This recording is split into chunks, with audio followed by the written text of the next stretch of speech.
Hey guys, as usual, I give no heads up. I'm just live.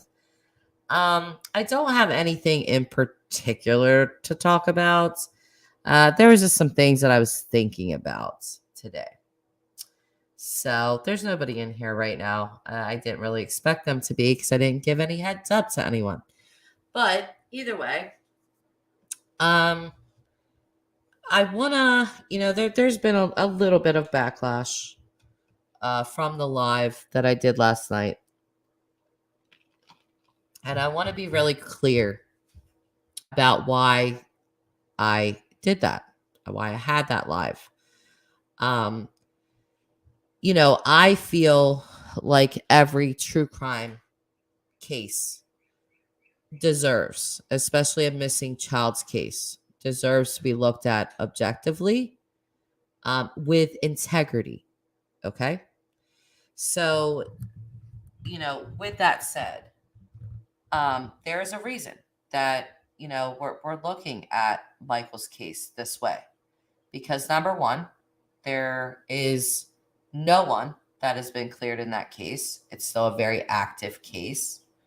And there's no reason to not objectively look at this case. I'm going to echo harsh reality here for a minute and say, why do we choose to highlight one child and put one family under a microscope, but not the other? Um, and that's a great question. Because I'll tell you guys right now, even with the Wells case, I didn't hop on a train of hatred for them. I'm still not on a hate train for them. I don't know them personally. But, I didn't do that. If you want to know my initial thoughts with the Wellses, it was actually, this looks like a really poor family. They look really country. And I was afraid that they were going to be attacked simply because of that. And I wanted no part of that. So I reserved judgment in that case. Now that we're 9 months in and we've seen all that we've seen, do I still reserve judgment? No. No, I don't. It's my opinion that, the Wellses are very guilty. But again, that's my opinion. And, with Michael's case, the same as the Wellses. I would never encourage anyone to attack Brandy or her family. I did not agree when creators went and did this to the Wellses, even though I am of the opinion they're guilty. I would never encourage anything like that. Do not go to people's homes. Do not harass them. Do not do anything like that. It's uncalled for, because at the end of the day, the fact remains that in both of these cases, we do not know. But as a YouTube creator, if you're going to be in the true crime community, in the true crime genre, this is what you do. You cover cases. That doesn't mean you insert yourself personally into a case. That means you look at timelines. That means you look at the behavior. You're welcome to your opinion. And I'm going to tell everybody now, I put out that Friday. I will be going live again with Nicole Marie, and we will be discussing more of the Michael Vaughn case. But I've said this prior. Your opinions are welcome. Whether you agree or disagree, they're welcome, as long as you leave them with class. Anyone, I don't care who you are. If you come into my stream and just start spewing hate, you're going to be removed. It's just as simple as that. That's not what we're here for. I make it known all of the time that my channel is not a drama channel. It never will be. You're never going to click on one of my videos and hear people cussing and screaming and talking about people that you don't even know. So I want to make it clear that this is why I'm looking deeper into Michael's case. And again, if you have a different opinion, that is okay. We do not have to agree. But, having constructive debate is helpful. Um, having these types of lives does keep Michael in the public. It does shed more light on his case. But again, does that mean attacking Brandy or attack? No, it does not mean that. You know, Brandy still breaks my heart, sort of. I've heard a lot in the last day or so that really, blew my mind. I gotta be honest, and I feel like I've seen like a different side of her for sure. But do I now think that Brandy is somehow guilty? No. I still feel I do not know enough, which is why I'm looking into this case more. And the reason that I think this information is important to put out is because people can look at it objectively and they can draw their own conclusions, and that is the goal. That is the goal. The goal is not to be so divisive that you got to be on this side or that side. I actually even dislike that strongly with the Wells. I'm sorry, with the Wells case, because that's what it's like. You're on this side or you're on that side.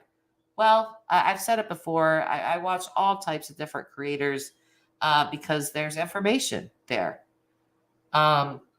So I just wanted to make that clear. I am really excited to have Nicole back on. Michael's case has obviously been on my mind pretty heavily for the last 24, 48 hours, especially. So, I'm looking forward to that. And I really hope that you guys are looking forward to it as well.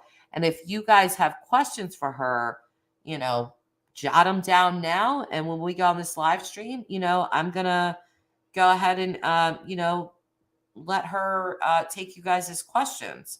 So again, even if you have an opposing view, just write your comment in a classy way, or whatever question you might have for myself or for Nicole. And I'll do my best to answer it or bring it up and let her answer it. But that's how you conduct looking at a case, in my opinion. Some people do it differently. And, do I agree with them? Not necessarily. But do I want to get in the weeds of what other creators do? No, I don't. I see some disturbing stuff with other creators, sure.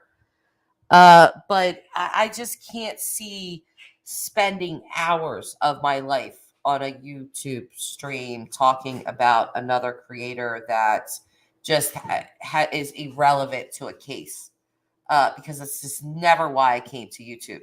I came to YouTube to talk about cases, not the people that are covering them or involving themselves in that. Hi, Nicole. I see the eyes. Are you just are you shocked by anything I'm saying right now? Or I don't know what that means, the emoji. But yeah, I'm just sort of saying that, when we do have this live stream on Friday, that, I really am doing this so that people can look at this case more objectively. And that's the goal. Oh, you're working. Okay. Okay. Yeah, I didn't tell anybody I was going live right now. I had a lot of thoughts about this, and I just really kind of wanted to put it out there myself. I honestly didn't even expect anyone to come in here and watch. I figured people just watch the replay. So, but I was just saying that. Oh, you know what? I'm so glad you're here, actually, because I realized that when I put us for Friday for that live stream, and I put 8:00, and I think I put 8:00 because that's what we said yesterday, or I said yesterday, we agreed on yesterday. But I did not personally ask you if that is a good time, and I'm so sorry. If 8:00 is not a good time for you, I will definitely change the time. But I really needed to reach out and ask you that. And I didn't do that. So I apologize again. Okay, awesome. So 8 is a perfect time. Yeah, it's kind of a perfect time for me as well. So I'm really glad that that's good. Um, and I was just sort of, saying that if anyone has questions for you or I, that we could take people's questions. Obviously, you are much more informed about this case than I am, but if I'm able to answer a question, I will try. So there has been some comments, and they haven't been horrible or anything on my live stream, but there are people that disagree, and that's okay. That's perfectly fine. I don't think silencing people because they have a different view of you is the right way to go. As long as they're keeping a respectful manner, I don't see anything wrong with an opposing view or opinion. So, yeah, that's all I really got. That's all I really wanted to say. And Nicole, thank you again. I can't wait to see you on Friday and us go over this. I already have a couple questions that I wrote down that I wanted to ask you already. So, but we'll just wait for Friday, and I'll see you guys all then. So, all right, I'll see you guys. Bye. Bye for now.